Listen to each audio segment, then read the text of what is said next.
Hi, this is Shakti Kali Kaloksi with my podcast, Beautiful You, the show where I get to share all my favourite people with insights and teachings on natural health, detox, women's empowerment and sacred sexuality, fitness, spirituality and more. I stand for truth, passion, freedom, transparency, heart, sovereignty and creativity, and I seek guests who resonate at the same level. The beautiful in me recognises the beautiful in you.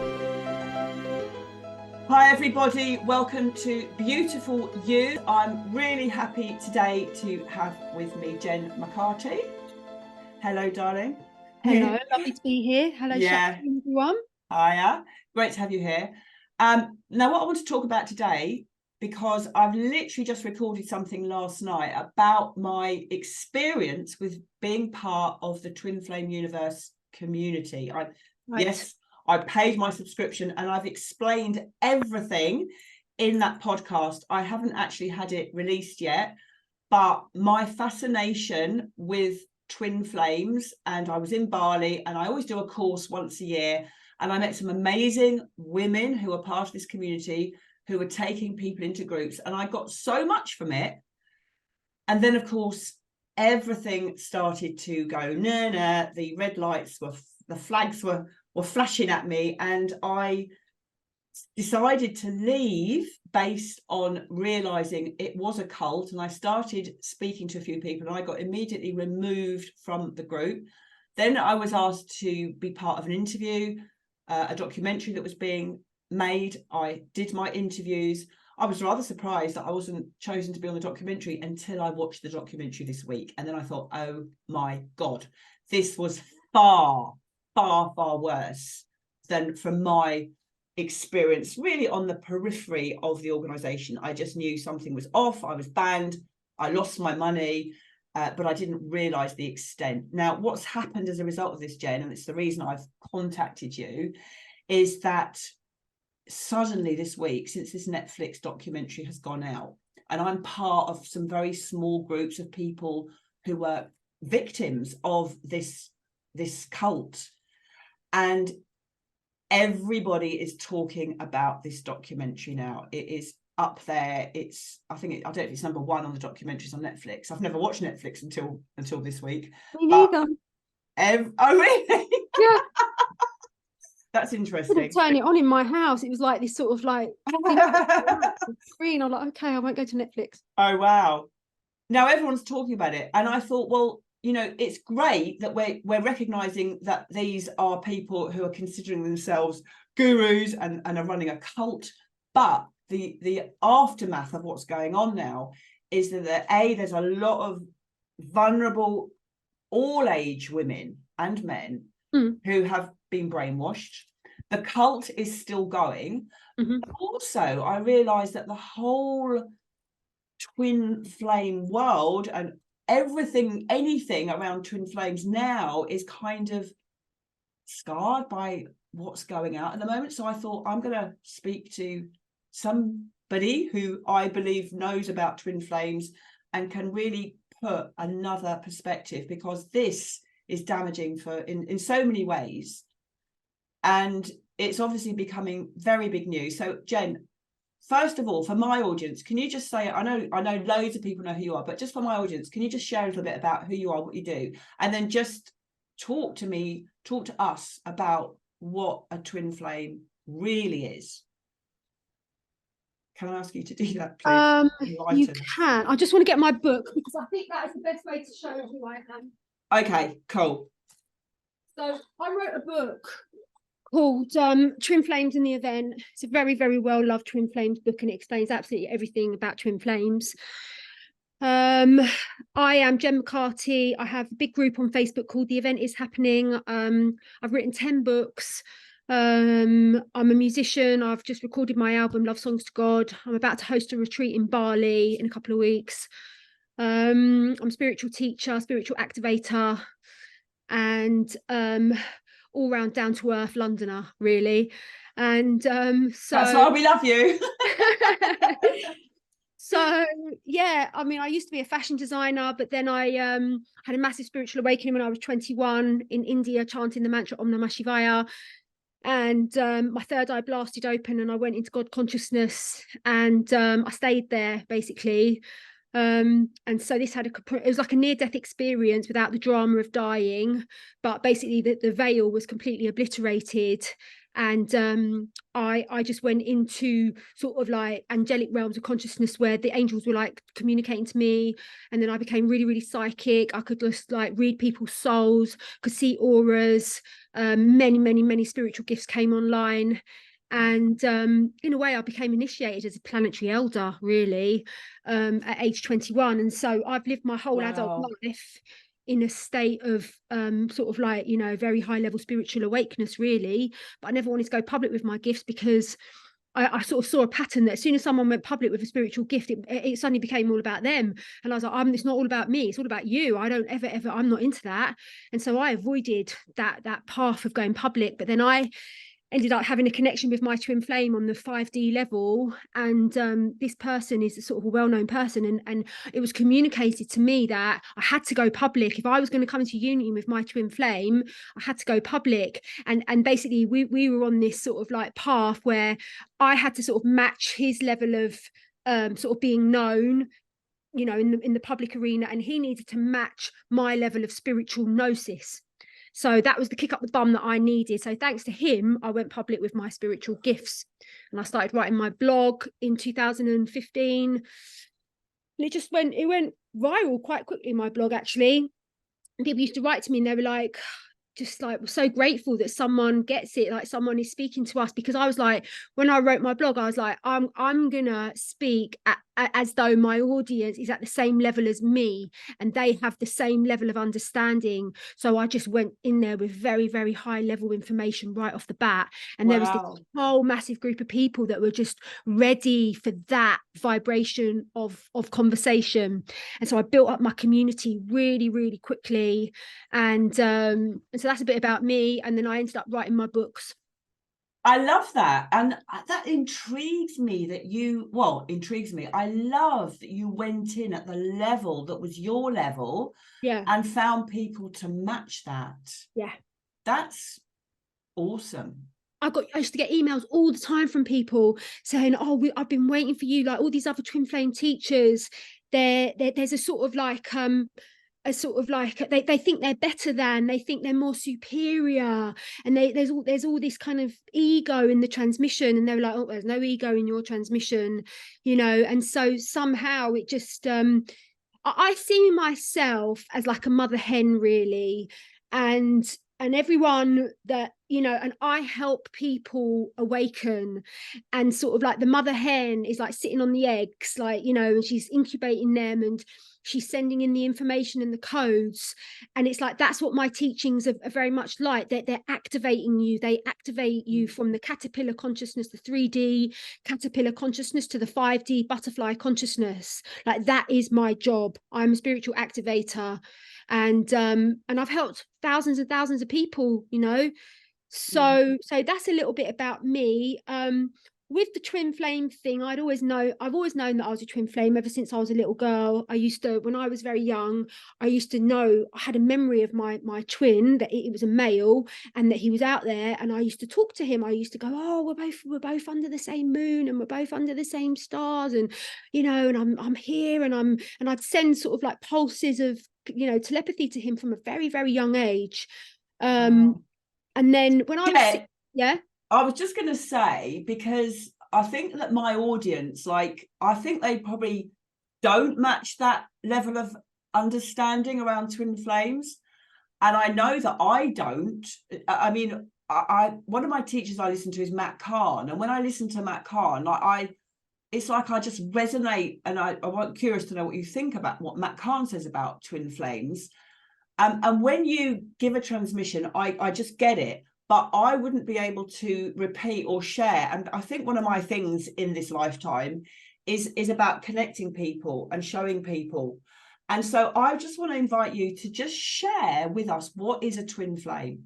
Well, I was just going to say that I read the book, Linda Goodman's book, when I was 16, Love Signs, and she talks about twin flames, and that's where I was like, oh, that's what I am. I'm a twin flame. And then, you know, so that was a really, really massive part of my story. So I just wanted to give that whole context of how I know who I am. So in my spiritual awakening, this is what I've been shown, that every single one of us is created as a masculine and feminine unit of energy, a bit like a coin. A coin has two sides to it. It has one side, you could say one side is masculine and one side is feminine. God, our creator self, doesn't sit there and go, oh, I'm just going to create a feminine one day. They cannot be created in isolation. They are created as a dualistic duad pair. In esoteric astrology, it's called the duad ego. It's called the duad ego. We are all created as an androgynous unit. So this is what I was shown. So all that existed was the white ovoid light for billions and trillions and bazillions of years. And at one point, the light wanted to know itself. It wanted to experience polarity and duality. So a split, it was decreed that a split was allowed to take place. From that initial split that happened, the androgynous units split from source energy. And then they stayed in their androgynous unit for like trillions and trillions of eons of time. And then at some point, the universe was like, okay, right, we're gonna really take it to the next level now, and we're gonna activate an actual splitting of that androgynous soul unit. So Plato talks about in his symposium. This is what he talks about, the split. This is what Zeus talks about. It's all in the Greek mythologies and all in the ancient mythologies. And so it was like, it was decreed that split was allowed to take place. And so the universe, whoever it was, made that decree, and then the souls then split into their masculine and feminine polarity. At that point then, obviously, you know, the earth consciousness was activated, and then so souls were then born, and then they would then, now at the time of Atlantis and Lemuria, when our souls were born, we all remembered, we had our remembrance intact. And so you were born into a twin soul society, you could say, a true love society. And so you would be born and like, okay, well, you're this soul and you're twin flame. Oh, he's over from that tribe over there. And everyone knows that you two are going to come together, because this was a fifth to sixth dimensional consciousness template, sort of like paradigm. Do you know what I mean? Yeah. And so that, but then we know that from Lemuria came the time of Atlantis, and then when the Earth's evolution went to Atlantis, we were still high vibrational beings, but it was allowed that there was going to be a fall of Atlantis. We hear in all the history books about the fall of Atlantis. This means that Atlantis fell from the fifth dimensional frequency to the third dimensional frequency.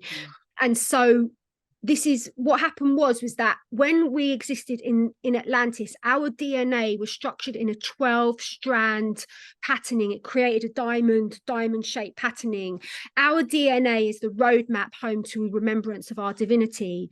But these kind of like DNA manipulators, you could say, were given permission to mess with our DNA patterning. And so this perfect diamond pattern was shook, it was shaken. And what was left was this 2-strand patterning. And the 2-strand patterning was very much to do with survival, the basic organs like breathing, and, you know, but what it was kind of locking people into a third dimensional conscious paradigm. And then there was this understanding that the other 10 strands, which are all to do with immortality, age regeneration, full spiritual remembrance, bilocation, all of these spiritual gifts that we had at Atlantis and Lemuria, they then were called to be junk DNA. And this was all part of the 10-strand DNA that was considered junk DNA. Of course, it's not junk DNA. No. So at that time, when Atlantis experienced its fall, all of this is written in great depth in my book. But at the time of Atlantis's, have you read my book, Shakti? Darling, I haven't. You must read my book. It's a deep gnosis in twin flame remembrance. Anyway, so at that time of Atlantis, when the fall happened, this is when the twins experienced a cataclysmic shift, separation from each other, because prior to Atlantis, the souls would incarnate. They'd already been split from the androgynous level. They'd been split, but they were always coming into union. Whatever lifetime they lived, they would always come into union. But at that time of Atlantis, there was an agenda came into the collective consciousness, and it was the agenda of ownership and control. We did not have that consciousness in Atlantis. It was one big community. Everyone was working for the benefit of everyone.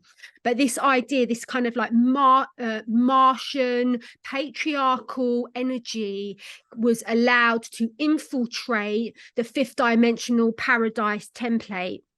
And with that came the consciousness of war, ownership and separation. And so you had these warlords whose primary agenda was to split the twins, because when the twin flames are together in harmonious union, which they had been up to that time, then it's like in Neo and Trinity in the Matrix 4, when Trinity and Neo together, they're invulnerable to the Matrix attacks. They're like they're oscillating at a frequency where the third dimension and even the fourth dimension attacks, it's just like it just bounces off them. So their agenda was to split the twins, because the twins are what anchors the golden age, is what keeps everyone in that crystalline 5D energy. So the warlords came in at Atlantis, and they lured the men. They were like, oh, you can get this, you can get that, we'll give you this money, we'll give you this land, but only if you serve in our wars. And so a lot of these masculines, they were basically lured, and they then separated from their twin flames. And most people that I've done sessions with, most women have very, very, very deep abandonment trauma, and most men have very, very, very deep guilt trauma. And almost invariably it goes back to the time of Atlantis. Wow. When the males left the women, they left. They were like, nope, I'm going to go and serve in that with that warlord. And then they didn't come back. That's why a lot of my work is about recorrecting the Atlantis timeline. And so I have this MP3, which is the most powerful MP3 I've got, where you revise and you rescript what happened at Atlantis, so you can heal that core trauma of abandonment. And loads of people that have done it have gone on to meet their twin flames, because it was that frequency of trauma which was keeping them in separation. So it's very powerful. Very, very powerful. Yeah, very powerful. I'm explaining it in a very, very simple way. But that is one of my gifts. One of my gifts is the ability to be able to explain very high level mystical concepts to a 3-year-old. Like that is one of the gifts. Like, you're not a proper teacher if you can't do that. Don't even bother calling yourself a teacher. Do you know what I mean? I agree 100% with that. 100%. Yeah. With that. Yeah, you've got to be able to pass the information on. And what you've just shared, like, not only for me was a transmission, but it was like, oh my God, I just felt all of that. Like, I remember that. Yeah, you remember it. Yeah. I know. Yeah, really it's powerful. Really sad. It happened. So your twin flame, what is yourself? It's your twin flame holds the same vibrational signature as you. It's identical. So you can imagine it like this. If you know about a Merkaba, so we each have these things. It's called a Merkaba. It's like the chariot of the soul, and it's like 2 pyramids that are put on top of each other, right? So each twin flame androgynous unit resides within a mother Merkaba. It's like a chariot where which your soul kind of journeys on. When the twins split, they split into 2 identical Merkabas. They're identical. It's the same Merkaba, So every time I, as the divine feminine, have an upgrade, have a download, have a major realization, right, that transforms my consciousness, that code of remembrance is put into the shared hard drive of my twin flame. Wow. So we're both evolving together as Wow, one. wow. Yeah. Oh, wow. I didn't know that. Yeah. That, We have the same Merkaba. It's the yeah. same. So your twin flame is yourself. It's like a conjoined twin. It's like, it literally is your twin. Do you know what I mean? Yeah. It's yourself. But Yeah. you know, we learn about this in esoteric astrology, that the whole journey of the souls is you know, because Gemini is the twins, you know, and then the spark, so the Aries masculine is born, then the Taurus feminine soul is born, and then they're in their sort of twinship in Gemini, and then they stay in that exalted place. But then once, you know, you get to like Libra and Scorpio, they then experience their split and their separation from each other, because they're going on this journey to explore individuality, you see, and then ultimately they will always come back together. But the entire journey of astrology, or story of astrology, is based on the journey of the twin flames, same as in the tarot. This is all hidden information. You know, this is why we live in a society where everything is over sexualized, where you've got OnlyFans, you've got prostitution. They're doing anything to confuse us with that roadmap of our divine partnership. I inherently know, and that is something, such a huge subject. And if we can chisel away, you know, slowly but surely, and bring through the truth, which is what these times are about. There's so much information there, Jen. I'm just like a little bit speechless right now, because I'm just bringing it back now to this documentary that's out at the moment that is so contracted and false and fake and everything that is shadow. And what you're sharing is like, woo! You know, it's just fucking mind-blowing. And you know, I've read so many comments in the groups I'm in, and now there's a discussion group on Facebook about the twin flame discussion group around the twin flame universe, and it's like people saying, oh, that's put me right off twin flames. And I guess the reason for me inviting you to speak to this is just like, this is just could not be more of a contrast of what you're sharing. So I'm just really, really grateful to be having this conversation, very privileged to be having this conversation with you. I hope that explains what twin flames are.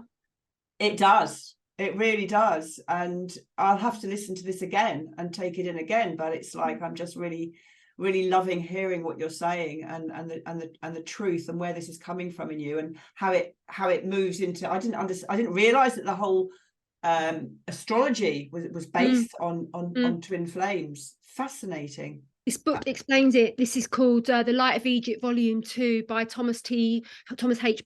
Burgoyne. This explains the entire journey of they call it the duad ego, the duad ego, the journey of the duad ego. And it's all depicted. It's absolutely fascinating. This was such an important dot connector for me, this book. Wow, that's amazing. Now, you said, you were just saying, we were chatting before, something about you've been invited to speak more about twin flames. Do you want to share a little bit about that? Yeah, I'm going to be creating a documentary series about the true origin of twin flames. Yeah, so and it's going to be hopefully presented to Netflix, maybe even, you know, a few other streaming services. Who knows who's going to pick it up? But yeah, no, I've been approached by a documentary maker, and he wants me to, you know, to share my knowledge. And yeah, I was born for it. Like, I know that this is my job. I speak with such kind of knowledge and conviction that it's a transmission in itself. Like just hearing someone who holds such a conviction, it's like it causes the imprints, and it causes the seeds of remembrance to start flowering very, very quickly. So I'm very, very honored. Yeah, so, you know, I'm going to have a meeting with him tomorrow, and I want to get some, you know, twin flame experts to come and share their gnosis on it. Wow. Is this since the documentary that's come out about Jeff and Shalia? Is this happened because of this? I don't know. I don't think he mentioned that, but it was all very much. But was it this week? Was it this week? It was like, yeah, 2 weeks ago, like about a week ago, 10 days ago, I don't know. Because the documentary literally came out, like, I think about 8 days ago, 9 days ago. Really? Yeah, it's literally just come out. Oh, okay. Yeah, I don't know.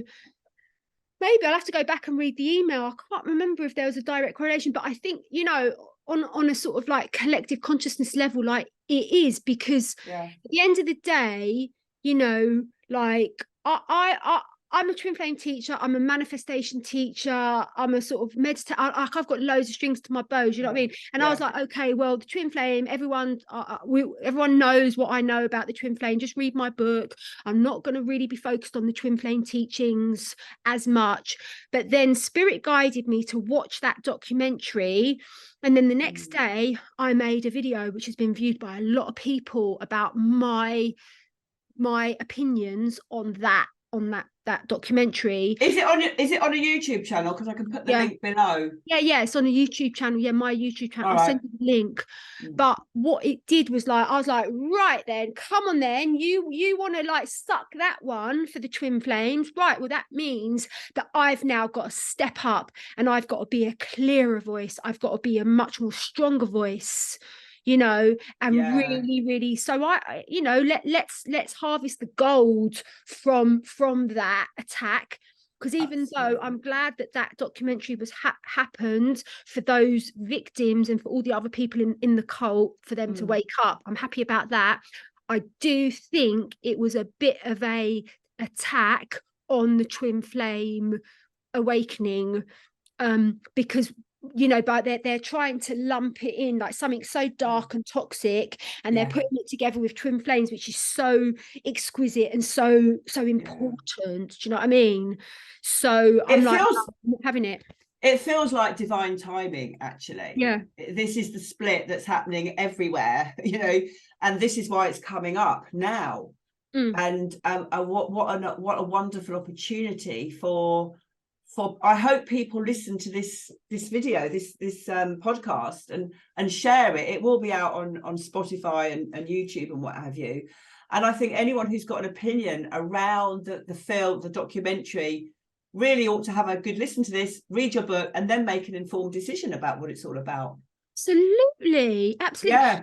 But, you know, it's like you've got to realise that there is an agenda to keep the twins in separation, and there's an agenda to belittle the knowing and remembrance of that. Because if people just think, oh yeah, it's a psyop, it's a load of bullshit, then they're not going to be on that path, on that twin flame path. And that is not what the overlords want. That is what the overlords want. The last thing they want, you know, is for divine love to anchor, because once divine love anchors on this realm, what happens is that above us we live on a vast stationary plane, and above us we have a firmament.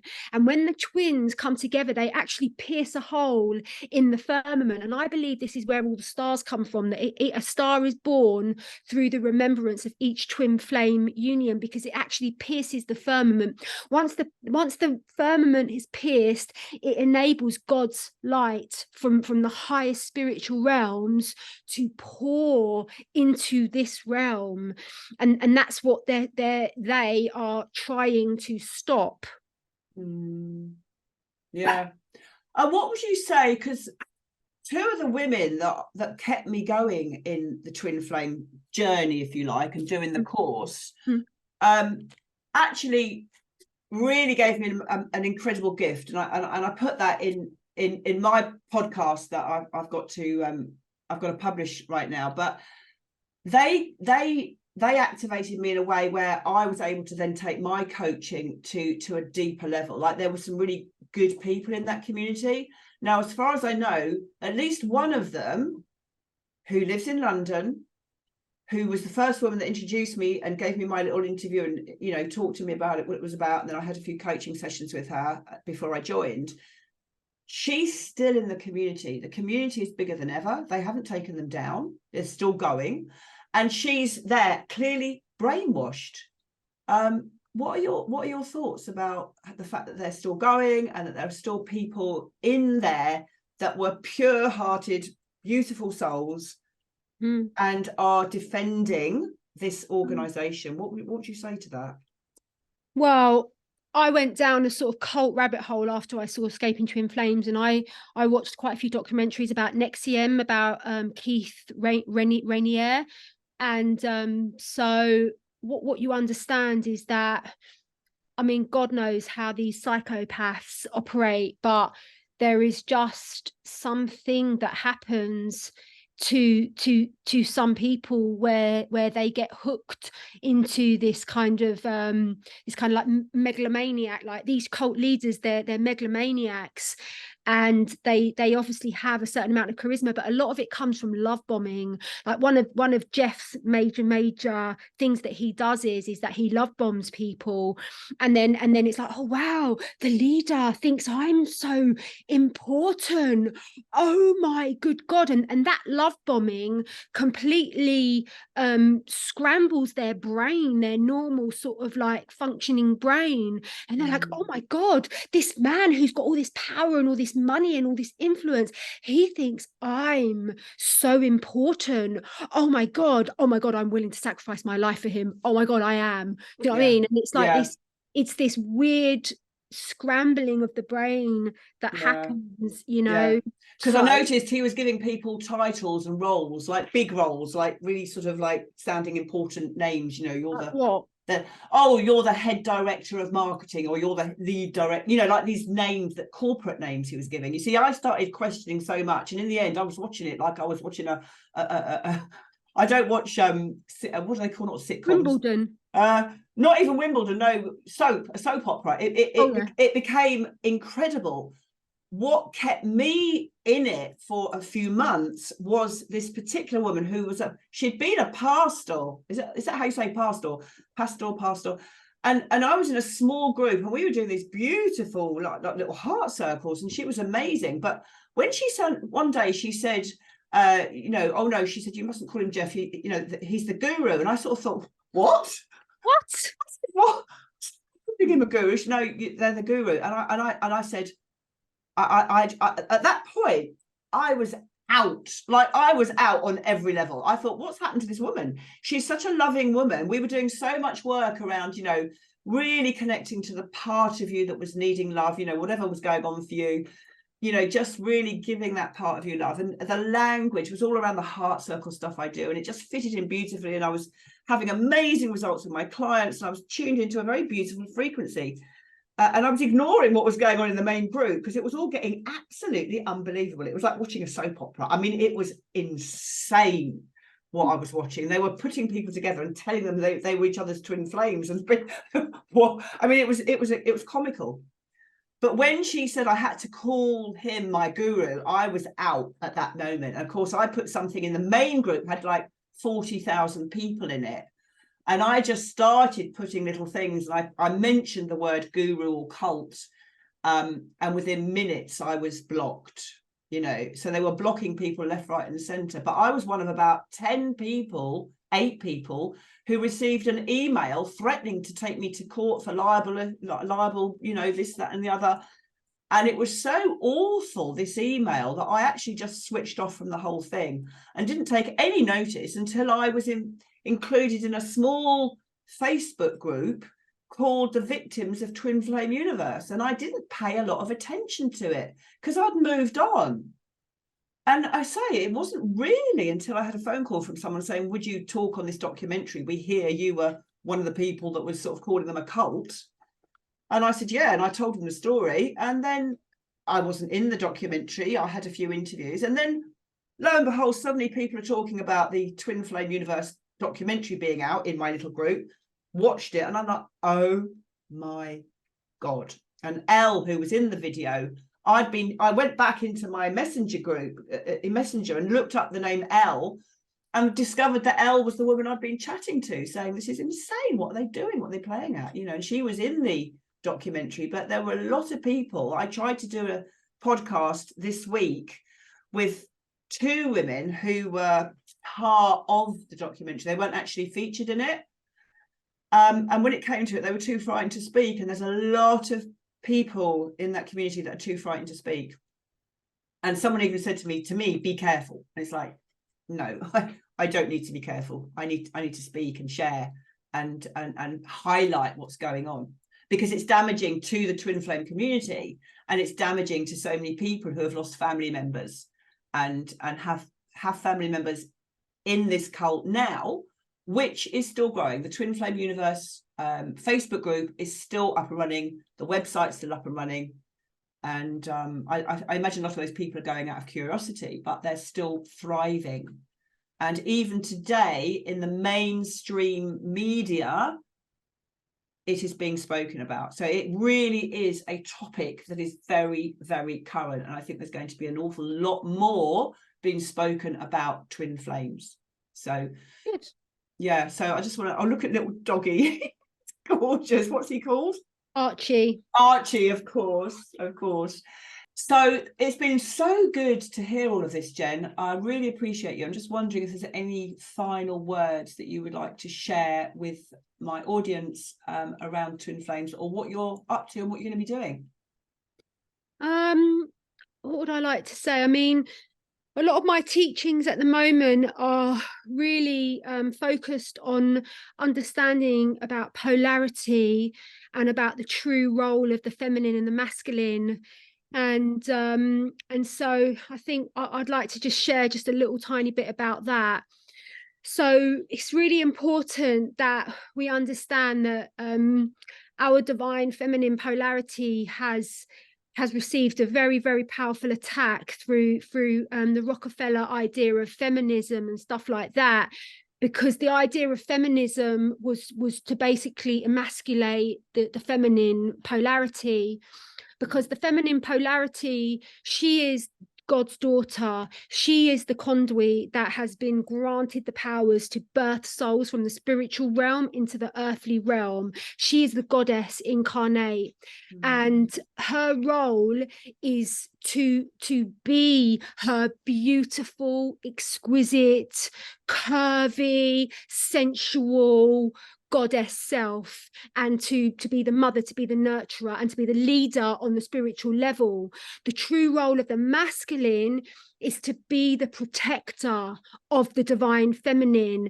The true role of the masculine is to provide a container, a boundary, a safe space for her to embody her Shakti, her true Shakti vibrations.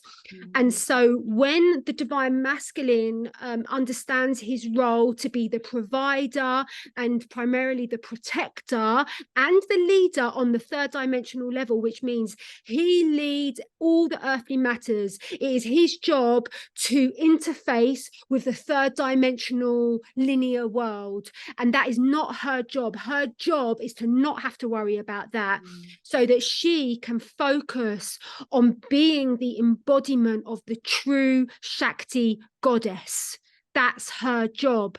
And when the masculine understands that and awakens to that and steps out of all the psyops around feminism and the feminization of men, for example, when the masculine understands that, through his protection, through his providing, and through his service to her, this is what activates his enlightenment. This is the only way for his enlightenment to be activated, and it is through the devotion to the divine feminine. And this is what the Grail Knight is. The Grail Knight is the protector of the divine feminine, and this is what has been bastardized and corrupted and distorted and inverted on this planetary matrix system.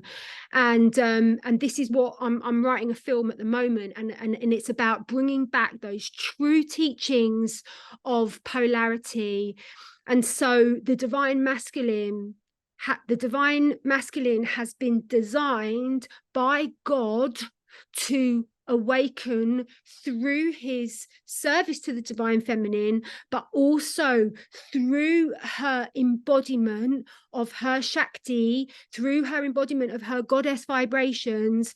This is precisely what awakens him out of his comatose slumber, out of his identification with the third dimensional dualistic matrix. It is through her sensuality sensuality and beauty, which awakens him. Go, oh my God, there is more to this than what they told me. Like, we live in this beautiful spiritual universe, and we are all here to awaken. So the true role of the masculine is to ultimately to become the Grail Knight, and the Grail Knight is the protector of the divine feminine and is the provider of the divine feminine. And so it's very important now. Like, I grew up as a socialist, lefty feminist, like my mum, man hater, feminine, the works. Do you know what I mean? So I got imprinted with this programming that put me into my masculine energy. And then the more that the feminine is in her masculine energy, the more she pushes away and repels the divine masculine, you know. And so, and also it's very important to understand that I read this article the other day, and this guy was like, oh yeah, you know, well, the thing is, men are just like really attracted to younger women and blah blah blah, because young girls, they hold this femininity and what have you. And I was like, that's a load of bullshit. It is a load of bullshit. It's a load of bullshit. I can categorically say that's a load of bullshit. It's a load of bullshit. And I said that to him. I was like, the truth is that a young woman does not have the wisdom or the power to embody her Shakti vibration. She's still got all her programming and what have you, you know. It's only actually the older woman that has the power to be an embodiment of the Shakti. Like, I know that in my own path, like as I've got older, I've become infinitely more attractive to the masculine, because the masculine is coded on the deepest level to be attracted to the embodied Shakti, not the fake Shakti, the embodied Shakti, the woman that knows who she is. She knows she's God's daughter. She knows that she's a conduit of spirit. Do you know what I mean? And so it's really, really important to understand that is our blueprint design. It's been corrupted, it's been messed with, and there has been an agenda for us to forget that. But it's, you know, it's like one person awakens, it's game over, you know. So I just wanted to say that it's really, really important. Jen, thank you.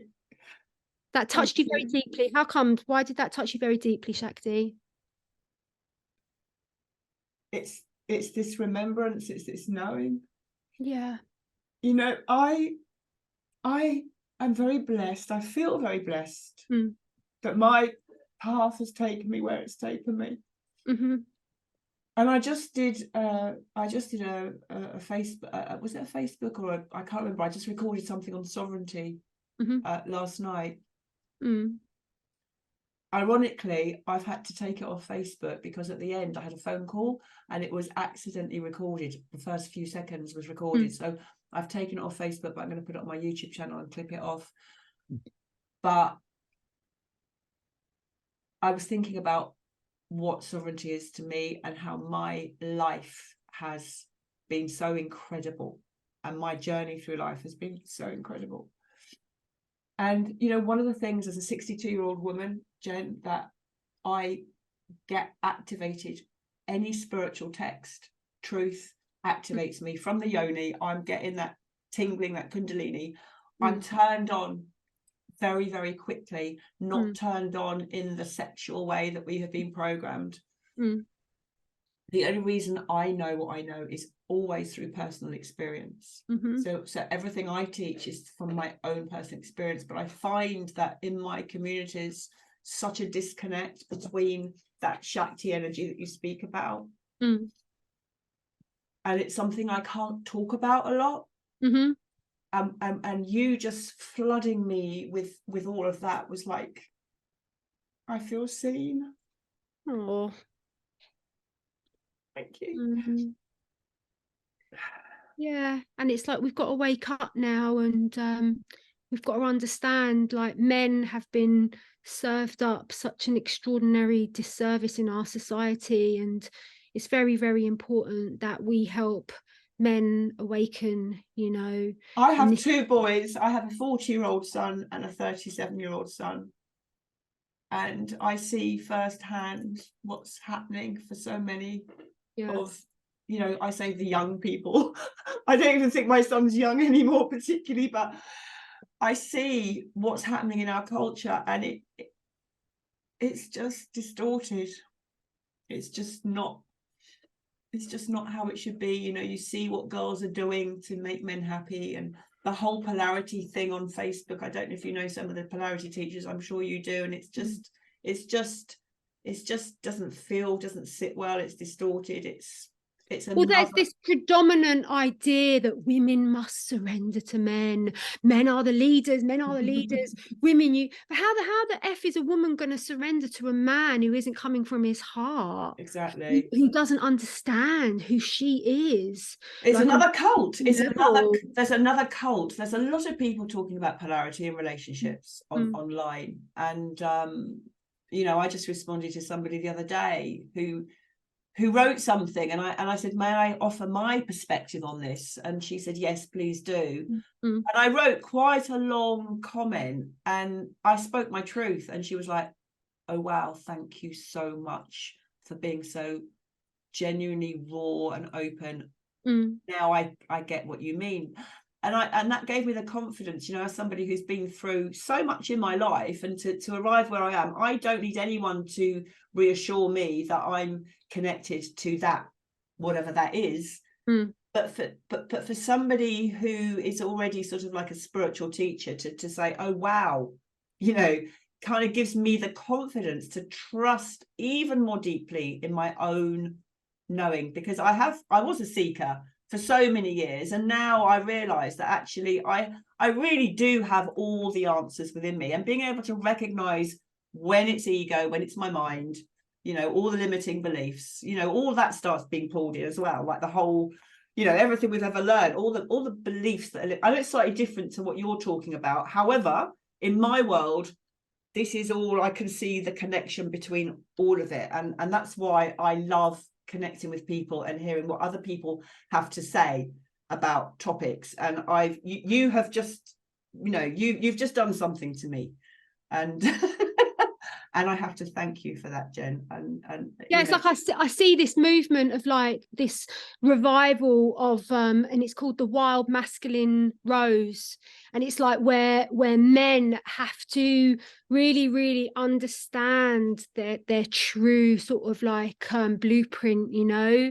And so I'd like to see that. So I'm guided to do some sort of teachings and courses around activating that remembrance in the divine masculine.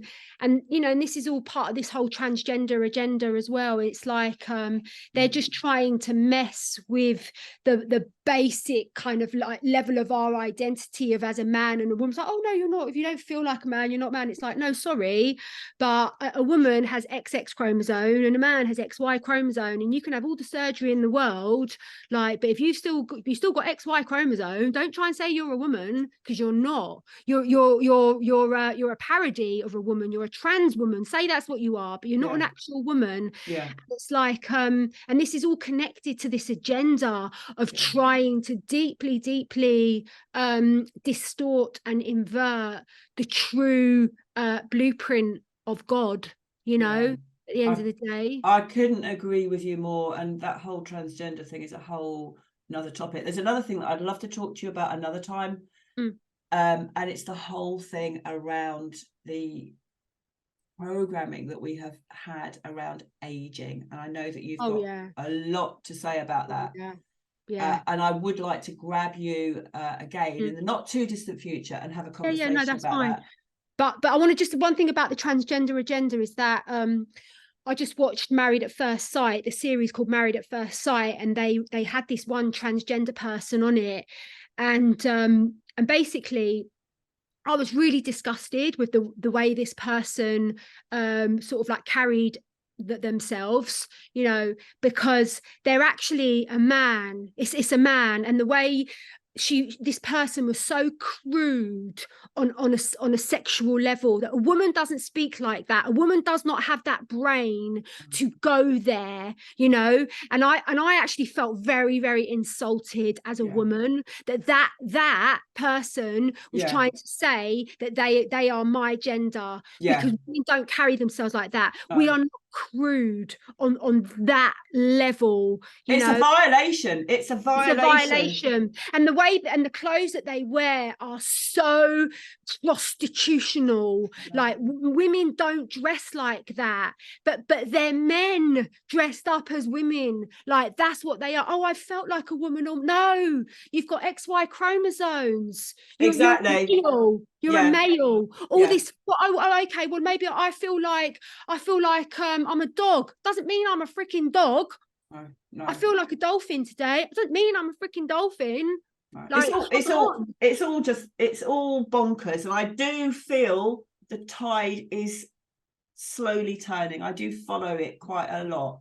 Yeah, my mum, who's kind of was quite woke, and she was vaccinated and what have you, she's like, Jen, I'm not into it. I just think it's totally, you know, messed up. So it's like, yeah, no, I agree. There is the tide is turning, but I feel like I have to be a voice of sanity, because people are so afraid to offend. I don't give a flying F about offending. I will speak the words, do you know what I mean, of sanity in this crazy situation that we're in. And I have no fear. I've absolutely no fear. And you do it very articulately. And I just think you're an amazing woman, amazing goddess. Thank you, darling. It's been such an honour.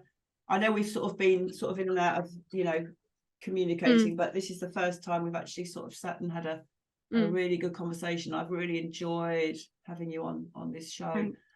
Really, so should I let people know what I'm up to? Yes, so please. I'm going to be, every month I host these like massive global transmissions. I'm going to be hosting a really big important one on the 1212 portal, and we're going to be covering a lot of a very, very important like things in that transmission, particularly around the mastectomy timeline. This is a massive attack on the divine feminine again, and so we're going to be clearing out the mastectomy timeline. There's going to actually be loads of really, really powerful objectives that we are going to be fulfilling. So it's an online ceremony. It takes place on Zoom. If you follow me, you'll see I'm going to post my ascension report tomorrow. So and I'm going to be hosting that transmission ceremony from Bali. I've got one spot left on my Bali retreat, and and it's gonna and again, we're going to be focusing on like sexual hygiene and sexual health and maintaining sexual health, and we're going to be really, really deeply going into the teachings of the twin flame teachings and the polarity teachings, the true polarity teachings. Right. So, stop there, because I'm about to buy my flight for Bali, but my plan. But but my plan, I haven't been. I left at the beginning of lockdown, and I'm finally going back. But my plan is to go after Christmas, because I want to be here for my son over Christmas. When does your retreat start? It's from the 11th, 12th, 13th, 14th of December. Oh wow. Yeah. And so I'm going to Bali on the 30th of November, and I'll be flying back on the 17th. So there's one spot left on my retreat. It's going to be so amazing. I've hired out this beautiful villa. I've got a private chef. It's going to be amazing. Oh my God. Well, I might get some details from you, because I'm planning to do a retreat next winter. That's my that's my goal. Oh, I wish I could come along. How wonderful. Yeah. Jen, I love you. Thank you so much. Bless you, Shakti, darling. This hasn't just been a podcast. This has been a whole experience. So thank you. Good. Well, read my book. My book is a whole experience. Have you ever read any of the reviews on my book? I can't even process them. People get like, just even from the first chapter, it's really amazing. It's a channeled book. Very, very high level knowledge in there. Oh, bless you. I will definitely send me a link to the book, and I'll put a link on the YouTube version of this podcast in the comments. And I was just going to say, oh my God, can I just open up the book and just read a spontaneous? Guys, this is going to be my longest ever podcast. Go on, Jen. The moment when the Kundalini energy rises, the first serpent to rise automatically activates the opposite polarity. As soon as these two polarities rise and awaken at the base of the spine, they immediately recognize each other and rush together in sacred union, remembrance and sacred marriage. At the moment of this sacred union, which occurs at the base of the spine, the energy then rises up throughout all of the chakras. In this profound momentum, it must be noted that all manner of shadow remnants and ancestral shadow remnants that have been lurking around in one's energy centers and cells are thoroughly exposed, drawn out, and ultimately released up through the spinal column. As the Kundalini energy rises, it rises in sacred bliss and sacred union, cleaning and cleansing out and bringing light to any darkness that is held within the being. Beautiful, you, Jen McCarty. Thank you so much. And I'll put your details in the links below. And enjoy the rest of your day. And I look forward to reading your book, darling. Thank you so much for joining me today. Thanks, love.